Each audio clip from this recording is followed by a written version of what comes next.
নমস্কার, we learn investing এ আপনাদের সবাইকে স্বাগত। নমস্কার। আজ 2রা সেপ্টেম্বর 2025, আর চলুন সরাসরি আজকের ভারতীয় শেয়ার বাজারের আলোচনায় ঢুকে পড়া যাক। হ্যাঁ, নিশ্চয়ই। আজকের দিনটা কিন্তু বেশ অন্যরকম গেল, তাই না? একটা মিশ্র অনুভূতি রেখে গেল বাজার। ঠিকই বলেছেন।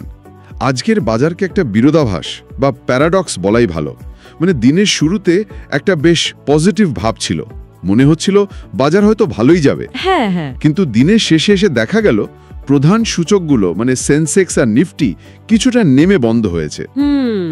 তবে সব শেয়ার কিন্তু পড়েনি। এখানেই ব্যাপারটা বেশ ইন্টারেস্টিং। তাহলে আসুন এই পুরো বিষয়টাকে একটু গুছিয়ে বোঝা যাক। আমরা আজকের বাজারের মূল ডেটা আর কিছু বিশ্লেষণের ভিত্তিতে আলোচনাটা করব। আচ্ছা। আমাদের লক্ষ্য হলো এই যে বাজারের একটা দ্বিধাবিভক্ত চরিত্র দেখলাম, এর কারণটা বোঝা।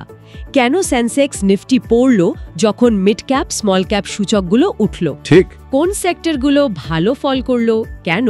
আর এই সব থেকে আগামী দিনের জন্য কি ইঙ্গিত পাওয়া যাচ্ছে সেটাও দেখব। উই লার্ন ইনভেস্টিং সবসময় চেষ্টা করে এই ধরনের বাজারের ভেতরের খবরগুলো আপনাদের জন্য সহজ করে তুলে ধরতে। অবশ্যই। বাজারের এই যে শেষবেলার দিকে নেমে আসা, এর পেছনে কয়েকটা কারণ একসাথে কাজ করেছে। প্রথমত, দিনের শেষ অর্থে বেশ ভালো রকম প্রফিট বুকিং চোখে পড়েছে। যে সমস্ত বিনিয়োগকারী বা ট্রেডাররা ধরুন আগের দিনের বৃদ্ধি বা আজকের সকালের শুরুতে লাভের জায়গায় ছিলেন, তারা সম্ভবত আসন্ন একটা বড় ঘটনার আগে কিছুটা লাভ তুলে নিতে চেয়েছেন। আচ্ছা, আপনি কি ওই জিএসটি কাউন্সিলের মিটিং এর কথা বলছেন? কাল থেকেই তো শুরু হচ্ছে। একদম একদম। আগামীকাল 3 সেপ্টেম্বর 56তম জিএসটি কাউন্সিলের মিটিং শুরু হচ্ছে। রাইট। এই মিটিং ঘিরে বাজারে একটা চাপা উদ্বেগ আর সতর্কতা দুটোই কাজ করছে। বিশেষ করে জিএসটি রেট কাঠামোয় কোনো বড়সড় পরিবর্তন আসে কিনা তা নিয়ে একটা অনিশ্চয়তা রয়েছে। সংবেদনশীল রেট সেন্সিটিভ সেক্টরস যেমন ব্যাংকিং এবং অটোমোবাইল। ও আচ্ছা, এর সাথে কি আজকের বাজারের অস্থিরতার পেছনে অন্য কোনো কারণও ছিল? আমি যেমন শুনছিলাম ফিউচার্স অ্যান্ড অপশনস এক্সপায়ারি নিয়েও নাকি কিছু একটা নতুন নিয়ম চালু হয়েছে। হ্যাঁ, সেটাও একটা গুরুত্বপূর্ণ বিষয়। আগে এনএসসিতে ফিউচার্স অ্যান্ড অপশনস বা এফএনও ডেরিভেটিভস কন্ট্রাক্টের মেয়াদ শেষ হতো মাসের শেষ বৃহস্পতিবার। হ্যাঁ। কিন্তু এই সপ্তাহ থেকে সেই নিয়ম বদলে মঙ্গলবার করা হয়েছে। আজ ছিল সেই পরিবর্তনের প্রথম দিন।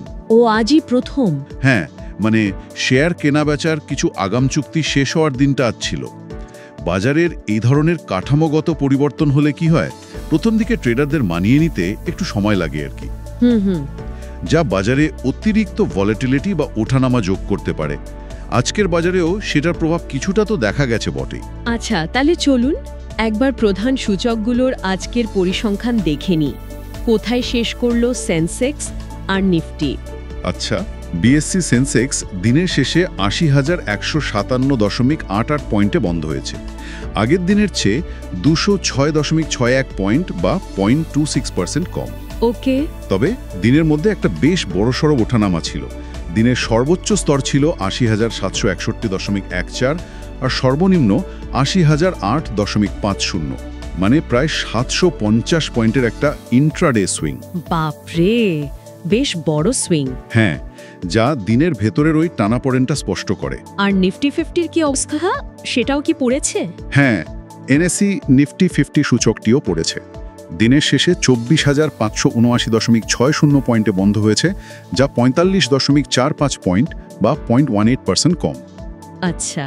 নিফটির ক্ষেত্রেও দিনের সর্বোচ্চ ছিল 24,756.10 আর সর্বনিম্ন 24,522.35। এই যে দিনের মধ্যে এতটা ওঠানামা এবং শেষে এসে কিছুটা নেমে বন্ধ হওয়া, এটাই আজকের বাজারের মূল সূচকগুলোর ছবি। কিন্তু এখানেই তো গল্পের শেষ নয়। আপনি শুরুতে যে বিরোধাভাস বা প্যারাডক্সের কথা বলছিলেন, সেটা বোধহয় এবার আরও স্পষ্ট হবে যখন আমরা বৃহত্তর বাজারের দিকে তাকাবো, তাই না?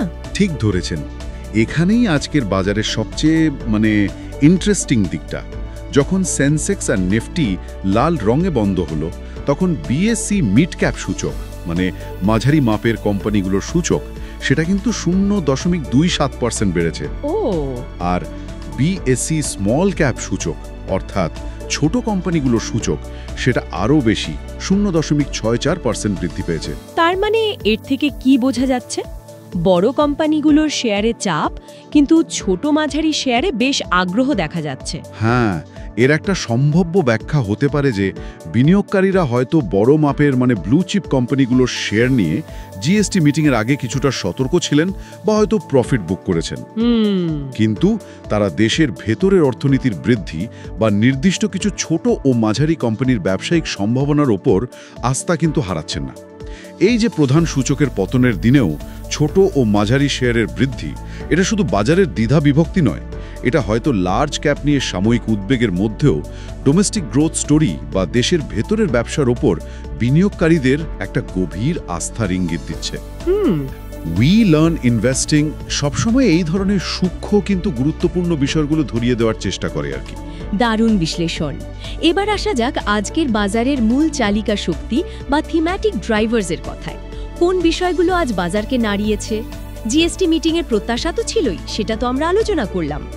হ্যাঁ, নিঃসন্দেহে প্রধান চালিকা শক্তি ছিল ওই জিএসটি কাউন্সিল মিটিংয়ের প্রত্যাশা।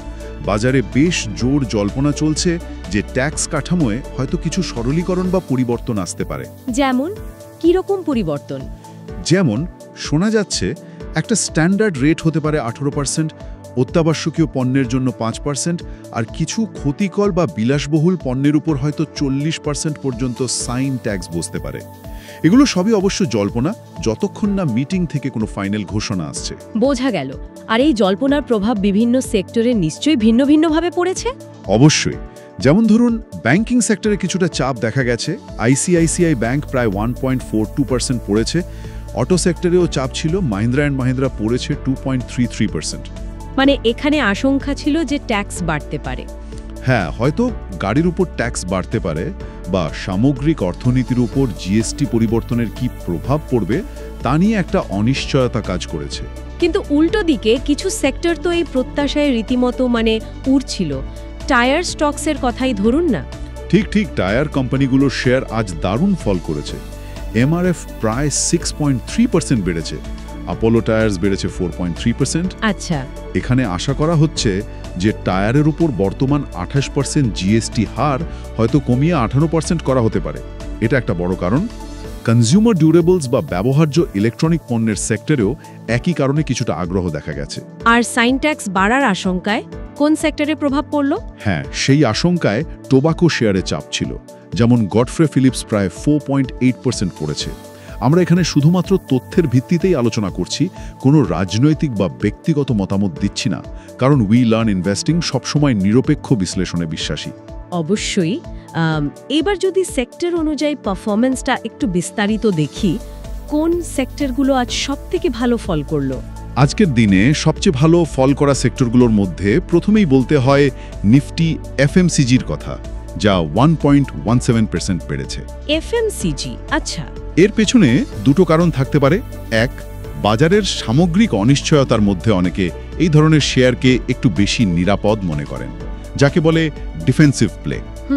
দুই, কিছু নিত্য প্রয়োজনীয় সামগ্রীর ওপর জিএসটি রেট কমার প্রত্যাশাও হয়তো কাজ করেছে। টাটা কনজিউমার প্রোডাক্টস +2.77% এবং নেসলে ইন্ডিয়া +2.22% মতো শেয়ারগুলো এই সেক্টরকে এগিয়ে নিয়ে গেছে। পাওয়ার আর মেটাল সেক্টরের পারফরমেন্স কেমন ছিল? ওগুলো তো বেশ নজরে থাকে।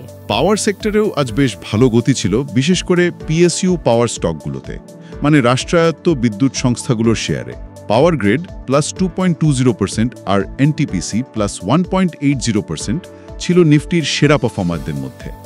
মেটাল সেক্টরে টাটা স্টিল +1.46%-এর বৃদ্ধিও বেশ ভালো ছিল।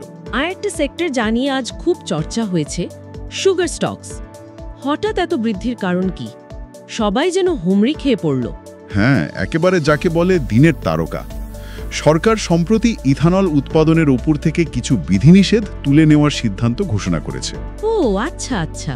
ইথানল মূলত আখ থেকে তৈরি হয়, তাই চিনি কোম্পানিগুলো এর থেকে সরাসরি উপকৃত হবে। এই খবর আসার পরেই চিনি কোম্পানিগুলোর শেয়ারে ব্যাপক উল্লম্ফন দেখা যায়। শ্রী রেণুকা সুগার্স তো দিনের শেষে প্রায় 12.7% বেড়ে বন্ধ হয়েছে। 12.7%? বিশাল ব্যাপার। হ্যাঁ, এটা এই সেক্টরের জন্য একটা বড় গেম চেঞ্জার হতে পারে। টায়ার স্টকসের কথাও তো আমরা আলোচনা করলাম। জিএসটি হার কমার প্রত্যাশায় এমআরএফ +6.3% আর আপোলো টায়ার্স +4.3%, দুটোই দারুণ ফল করেছে। এমআরএফ তো আজ তার 52 সপ্তাহের সর্বোচ্চ দরেও পৌঁছে গেছিল শুনলাম। হ্যাঁ, ঠিকই শুনেছেন। এবার যদি খারাপ পারফর্ম করা সেক্টরগুলোর দিকে তাকাই, তাহলে ব্যাংকিং এবং ফাইন্যান্সিয়াল সার্ভিসেস সেক্টরগুলো আজ চাপের মধ্যে ছিল। নিফটি প্রাইভেট ব্যাংক পড়েছে 0.70% আর ফাইন্যান্সিয়াল সার্ভিসেস পড়েছে 0.56%। ক্রান্ত উদ্বেগ আর প্রফিট বুকিং। আইসিআইসিআই ব্যাংক -1.42%-এর একটা বড় উদাহরণ। অটো সেক্টরের এমএনএম -2.33%-এর কথাও আপনি উল্লেখ করেছিলেন। অগাস্ট মাসের বিক্রির পরিসংখ্যানের প্রভাবও কি কিছুটা ছিল এখানে, নাকি শুধু জিএসটি? দুটোই হতে পারে। প্রফিট বুকিংয়ের পাশাপাশি অগস্ট মাসের বিক্রির পরিসংখ্যানও অটো স্টকগুলোর উপর কিছুটা প্রভাব ফেলেছে বলে মনে করা হচ্ছে। যদিও কিছু কোম্পানির পরিসংখ্যান ভালো ছিল, সামগ্রিকভাবে সেক্টরটা আজ চাপের মুখেই ছিল। ফার্মা এবং হেলথ কেয়ার সেক্টরগুলো কেমন করলো? এগুলো তো সাধারণত ডিফেন্সিভ হিসেবে পরিচিত। আজ কি হলো? হ্যাঁ, সাধারণত ডিফেন্সিভ হিসেবেই দেখা হয়, কিন্তু আজ কিন্তু এই ডিফেন্সিভ সেক্টরগুলো কিছুটা চাপের মুখে ছিল। নিফটি ফার্মা -0.27% আর নিফটি হেলথ কেয়ার -0.33%, দুটোই পড়েছে। ডক্টর রেড্ডিজ -2.34% আর সিপলা -1.21% ছিল এই সেক্টরের প্রধান স্টকগুলোর মধ্যে যেগুলিতে পতন দেখা গেছে। তাহলে আজকের দিনের সেরা গেনার্স আর লুজার্স কারা ছিল সেই তালিকাটা একবার দেখে নেওয়া যাক। দর্শকদের জন্য এটা খুব দরকারি তথ্য। অবশ্যই।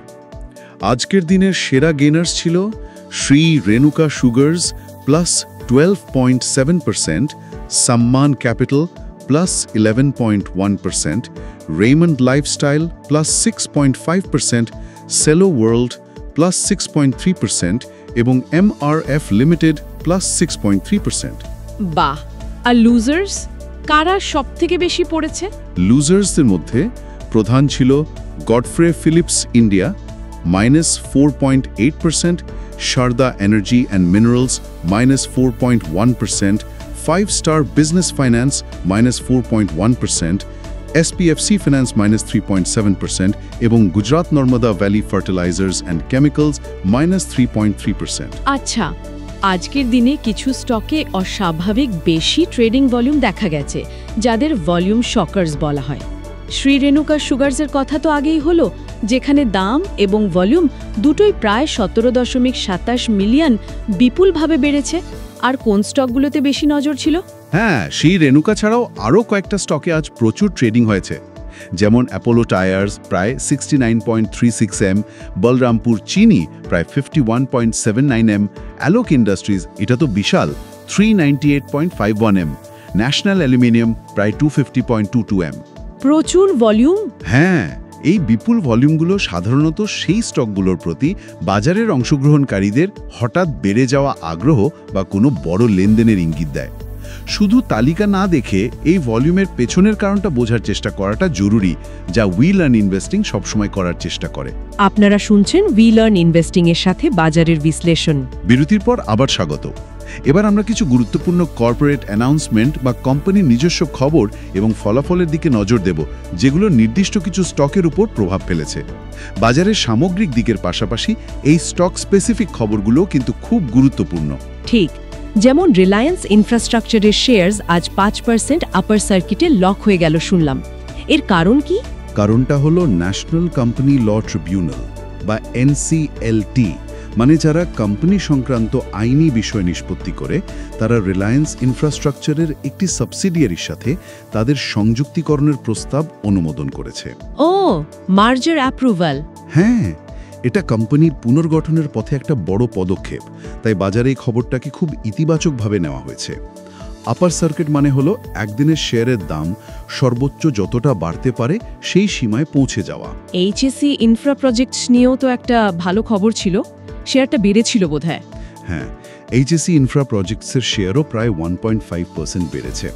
তারা পশ্চিমবঙ্গ রাজ্য বিদ্যুৎ বন্টন কোম্পানি লিমিটেড WBSETCL থেকে 21.70 কোটির একটা নতুন অ্যানুয়াল মেইনটেন্যান্স কন্ট্রাক্ট বা AMC অর্থাৎ বার্ষিক রক্ষণাবেক্ষণের চুক্তি পেয়েছে। আচ্ছা, নতুন অর্ডার। হ্যাঁ, এই ধরনের নতুন অর্ডার প্রাপ্তি কোম্পানির ভবিষ্যতের আয়ের ধারাবাহিকতা নিয়ে বিনিয়োগকারীদের আস্থা বাড়ায় স্বাভাবিকভাবেই। ক্রিস্টাল ইন্টিগ্রেটেড সার্ভিসেসের জন্য তো একটা বড় চুক্তির খবর দেখলাম, ওটাও তো বেড়েছে। ঠিক, ক্রিস্টাল ইন্টিগ্রেটেড সার্ভিসেসের শেয়ারও আজ 2.82% বেড়েছে। তারা পুনের কমিশনারেট অফ সোশ্যাল ওয়েলফেয়ার থেকে 5 বছরের জন্য 370 কোটির একটা বেশ বড় চুক্তি পেয়েছে। 370 কোটি, বেশ বড় অঙ্ক। হ্যাঁ, এটাও কোম্পানির ব্যবসায়িক বৃদ্ধির জন্য খুবই ইতিবাচক সংকেত। আর ক্যানফিন হোমসের শেয়ারেও তো বেশ বড় লাভ দেখা গেল, প্রায় 5%। হ্যাঁ, ক্যানফিন হোমসের শেয়ার প্রায় 4.90% বেড়েছে। তাদের বোর্ড মিটিং হওয়ার কথা, যেখানে নন কনভার্টেবল ডিবেঞ্চার্স বা এনসিডির মাধ্যমে ফান্ড সংগ্রহের প্রস্তাব বিবেচনা করা হবে। ফান্ড রেজিং এর খবর? হ্যাঁ, এনসিডি হলো এক ধরনের ঋণপত্র যা কোম্পানি বাজার থেকে টাকা তোলার জন্য ইস্যু করে এবং এগুলি শেয়ারে রূপান্তরিত হয় না। ফান্ড সংগ্রহের এই খবরের প্রত্যাশাতেই শেয়ারে এই বৃদ্ধিটা দেখা গেছে। আইপিও বা ইনিশিয়াল পাবলিক অফারিং এর বাজারে কি খবর? নতুন কোম্পানিগুলো কি আসছে বাজারে? সেকেন্ডারি মার্কেট যখন একটু থমথমে, তখন প্রাইমারি মার্কেট কেমন? আইপিও বাজারে কিন্তু বেশ ভালো সাড়া দেখা যাচ্ছে। রাচিত প্রিন্স এবং আমান্তা হেলথ কেয়ারের মতো যে আইপিওগুলো এখন চলছে, সেগুলোতে বিনিয়োগকারীদের ভালো অংশগ্রহণ লক্ষ্য করা গেছে। শুধু তাই নয়, শোনা যাচ্ছে সেবি আরও 13টি কোম্পানির আইপিও অনুমোদন করেছে। এটা তো বেশ বড় খবর। হ্যাঁ, এটা একটা বড় খবর। সেবি অর্থাৎ securities and exchange board of India আরও 13টি ফার্মকে আইপিও আনার ছাড়পত্র দিয়েছে, যার মধ্যে আরবান কোম্পানি এবং বোট প্যারেন্ট ইমাজিন মার্কেটিং এর মতো পরিচিত নামও আছে। আরবান কোম্পানি, বোট, বাহ! এছাড়াও শ্যামধানী ইন্ডাস্ট্রিজ নামে আরও একটি কোম্পানি আইপিও আনার জন্য ডিআরএইচপি অর্থাৎ ড্রাফট রেড হেরিং প্রসপেক্টাস বা খসড়া বিবরণীপত্র ফাইল করেছে। এর তাৎপর্য কি? সেকেন্ডারি মার্কেট বা চালু বাজারে যখন এত সতর্কতা, তখন প্রাইমারি মার্কেট বা আইপিও বাজারে এত তৎপরতা, এটা কি ইঙ্গিত দেয়? এটা একটা ইন্টারেস্টিং অবজারভেশন। এর থেকে বোঝা যায় যে একদিকে যেমন স্বল্পমেয়াদী কিছু অনিশ্চয়তা, যেমন ধরুন জিএসটি মিটিং, সেটা নিয়ে সেকেন্ডারি মার্কেটে বিনিয়োগকারীরা কিছুটা দ্বিধাগ্রস্ত, অন্যদিকে কিন্তু তারা দীর্ঘমেয়াদী বিনিয়োগের সুযোগ খুঁজছেন। নতুন কোম্পানিগুলো বাজারে আসতে চাইছে এবং বিনিয়োগকারীরাও নতুন সম্ভাবনাময় ব্যবসায় বিনিয়োগ করতে আগ্রহী। এটা অর্থনীতির প্রতি একটা গভীর আস্থার লক্ষণও বটে বলতে পারেন। ডিভিডেন্ড নিয়েও কিছু ঘোষণা ছিল আজ, ছোটখাটো হলেও এগুলো দরকারি। হ্যাঁ, মন্টে কার্লো ফ্যাশনস শেয়ার প্রতি 20 রুপে অন্তর্বর্তীকালীন ডিভিডেন্ড ঘোষণা করেছে, যার রেকর্ড ডেট 22শে সেপ্টেম্বর। ডনিয়ার ইন্ডাস্ট্রিজের ডিভিডেন্ডের রেকর্ড ডেট 20শে সেপ্টেম্বর। এবার আসা যাক Q1 FY26 অর্থাৎ এপ্রিল-জুন 2025 কোয়ার্টারের ফলাফলের কথায়। কোনো গুরুত্বপূর্ণ ফলাফল আজ প্রকাশিত হয়েছে? হ্যাঁ, হোয়াইট অর্গানিক রিটেল তাদের ফলাফল ঘোষণা করেছে, যা বেশ দুর্বল। তারা 1.77 কোটি টাকার লোকসান দেখিয়েছে। লোকসান? হ্যাঁ, কোম্পানির আর্থিক অবস্থা যে খুব একটা ভালো নয়, সেটা তাদের নেগেটিভ বুক ভ্যালু, সম্পদের চেয়ে দায় বেশি এবং কম প্রমোটার হোল্ডিং, প্রতিষ্ঠাতাদের শেয়ার কম থেকেও একটা আন্দাজ করা যাচ্ছিল। এই ফলাফল সে আশঙ্কাকেই সত্যি প্রমাণ করল আর কি। অন্যদিকে JSW সিমেন্ট এবং অল টাইম প্লাস্টিক্স, এই দুটো কোম্পানি সম্প্রতি শেয়ার বাজারে লিস্ট হয়েছে। তাদের ফলাফল ঘোষণার কথা ছিল আজ। তার আগে শেয়ারের গতিবিধি কেমন ছিল? কোনো প্রত্যাশা ছিল বাজারে? ইন্টারেস্টিংলি, ফলাফল ঘোষণার আগেই এদের শেয়ারে কিন্তু বৃদ্ধি দেখা গিয়েছিল। JSW সিমেন্ট প্রায় 1.3% এবং অল টাইম প্লাস্টিক্স প্রায় 2.56% বেড়েছিল। এটা বাজারের একটা ইতিবাচক প্রত্যাশার ইঙ্গিত দেয়। নতুন তালিকাভুক্ত কোম্পানির প্রথম ফলাফল খুব গুরুত্বপূর্ণ হয়। এটা অনেকটা আইপিওর সময় দেওয়া প্রতিশ্রুতির প্রথম রিপোর্ট কার্ডের মতো। ঠিক। ফলাফল যদি প্রত্যাশা পূরণ করে, তাহলে শেয়ারের দাম আরও বাড়তে পারে, আর না করলে স্বাভাবিকভাবেই চাপ আসতে পারে। তাহলে আজকের পুরো আলোচনাটা যদি সংক্ষেপে তুলে ধরি, কি দাঁড়ালো?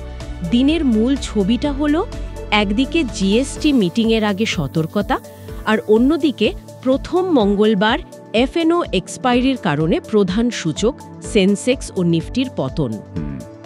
কিন্তু একই সময়ে মিড ক্যাপ এবং স্মল ক্যাপ শেয়ারের বৃদ্ধি বাজারের একটা দ্বিধা বিভক্ত বা প্যারাডক্সের মতো চরিত্র তুলে ধরেছে। একদম। সেক্টর অনুযায়ী পারফরমেন্সও আমরা স্পষ্ট পার্থক্য দেখেছি। একদিকে সুগার, টায়ার, এফএমসিজি সেক্টরগুলো প্রত্যাশা বা ডিফেন্সিভ প্লের কারণে ভালো ফল করেছে। হ্যাঁ। অন্যদিকে ব্যাংকস, অটো সেক্টরগুলো উদ্বেগ বা প্রফিট বুকিংয়ের কারণে চাপের মুখে ছিল। এর পাশাপাশি স্টক নির্দিষ্ট খবর, যেমন রিলায়েন্স ইনফ্রার মার্জার অ্যাপ্রুভাল, এইচইসি বা ক্রিস্টালের অর্ডার উইন, ক্যানফিন হোমসের ফান্ড সংগ্রহের খবর, আইপিও বাজারের সক্রিয়তা এবং অবশ্যই কোয়ার্টারলি রেজাল্টস, এগুলো গুরুত্ব আমরা দেখলাম।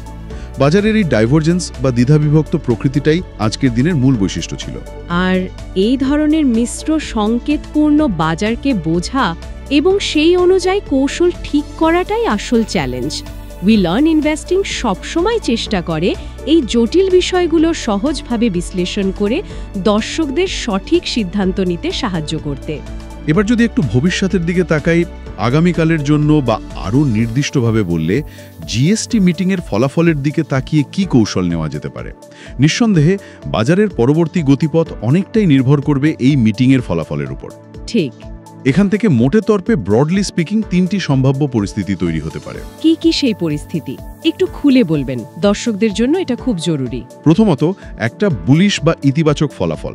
যদি কাউন্সিল প্রত্যাশা অনুযায়ী কিছু সেক্টরে, যেমন ধরুন অটো, কনজিউমার ডিউরেবলস, টায়ার্স, এগুলোতে রেট কমানোর ঘোষণা দেয় এবং একটা স্বচ্ছ আর্থিক দিশা দেখাতে পারে, তাহলে বাজারে একটা বড় রিলিফ র্যালি বা স্বস্তির নিঃশ্বাস ফেলার মতো উত্থান আসতে পারে। আচ্ছা। যে সেক্টরগুলো আজ উদ্বেগে পড়েছে সেগুলোতে আবার কেনাকাটা শুরু হতে পারে। আর যদি ফলাফল আশানুরূপ না হয়, মানে খারাপ দিকটা, সেটা হলো দ্বিতীয় পরিস্থিতি, বেয়ারিশ বা নেতিবাচক ফলাফল। যদি কেন্দ্র ও রাজ্যগুলোর মধ্যে বড় মতপার্থক্য দেখা যায়, গুরুত্বপূর্ণ সিদ্ধান্ত পিছিয়ে দেওয়া হয় অথবা অপ্রত্যাশিতভাবে ট্যাক্স বাড়ানো হয়, যেমন ধরুন সাইন ট্যাক্স, তাহলে বাজারের সেন্টিমেন্ট আরও খারাপ হতে পারে। মানে পতন বাড়বে। হ্যাঁ, আজকের পতনটা হয়তো আরও বাড়বে এবং নিফটি তার গুরুত্বপূর্ণ সাপোর্ট লেভেল বা সমর্থনের স্তর ভেঙে নিচে নেমে যেতে পারে। আর তৃতীয় সম্ভাবনা, মাঝামাঝি কিছু? তৃতীয়টা হলো নিউট্রাল বা মোটামুটি প্রত্যাশিত ফলাফল। যদি এমন কিছু সিদ্ধান্ত হয় যা বাজার মোটামুটি আন্দাজ করেই রেখেছিল বা কিছু অস্পষ্ট ঘোষণা আসে, তাহলে বাজার হয়তো আরও কয়েকদিন একটা নির্দিষ্ট সীমার মধ্যে রেঞ্জ বাউন্ড ঘোরাফেরা করবে। ভলিটিলিটি বা অস্থিরতা থাকবে যতক্ষণ না মিটিং শেষে পুরো ছবিটা এবং তার প্রভাব স্পষ্ট হচ্ছে। টেকনিক্যাল লেভেলসের দিক থেকে নিফটি 50-র জন্য কোন লেভেলগুলো এই মুহূর্তে খুব গুরুত্বপূর্ণ? সাপোর্ট আর রেজিস্ট্যান্স কোথায়? ওকে, এর নিচে গেলে পতন আরও গভীর হতে পারে। অন্যদিকে উপরের দিকে প্রথম বাধা বা রেজিস্ট্যান্স হলো 24,700, তবে তার চেয়েও গুরুত্বপূর্ণ বাধা হলো 24,850। 24,850? হ্যাঁ, এই 24,850 লেভেলটা জোরালোভাবে পার না করা পর্যন্ত বাজারে সেল অন রাইজ মনোভাব থাকতে পারে, অর্থাৎ দাম কিছুটা বাড়লেই বিক্রির প্রবণতা দেখা যেতে পারে। তাহলে এই পরিস্থিতিতে দাঁড়িয়ে বিনিয়োগকারীদের জন্য আপনার পরামর্শ কি থাকবে? কি করা উচিত এখন? মূল পরামর্শ হলো এই মুহূর্তে একটু সতর্ক থাকা এবং খবরের উপরে, বিশেষ করে জিএসটি কাউন্সিল মিটিং সংক্রান্ত খবরের উপর কড়া নজর রাখা। শুধুমাত্র হেডলাইন ইন্ডেক্স বা প্রধান সূচকগুলোর ওঠানামা দেখে সিদ্ধান্ত না নিয়ে নির্দিষ্ট সেক্টর এবং স্টকের সুযোগ খোঁজা উচিত। আজকের বাজারই তো দেখালো যে মিড ক্যাপ এবং স্মল ক্যাপ সেগমেন্টে বা নির্দিষ্ট থিমের উপর ভিত্তি করে, যেমন সুগার, টায়ার্স, সুযোগ তৈরি হচ্ছে। ঠিক। জিএসটি সংক্রান্ত ফলাফল যাই হোক না কেন, তার জন্য মানসিকভাবে প্রস্তুত থাকতে হবে। সেটা অপ্রত্যাশিত ভালো খবর হলে বাই দ্য নিউজ র্যালি হতে পারে, আবার খারাপ খবর এলে আরও বেশি সতর্কতা অবলম্বন করার পরিস্থিতিও তৈরি হতে পারে। নিজের ঝুঁকি নেওয়ার ক্ষমতা অনুযায়ী পজিশন ঠিক করাটাই বুদ্ধিমানের কাজ হবে।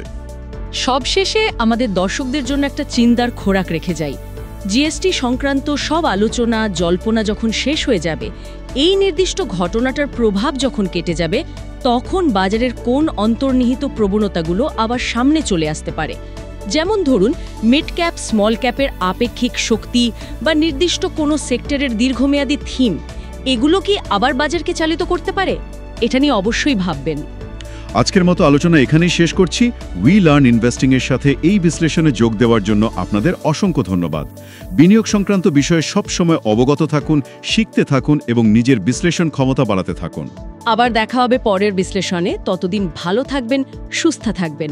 উই লার্ন ইনভেস্টিং এর পক্ষ থেকে নমস্কার। নমস্কার।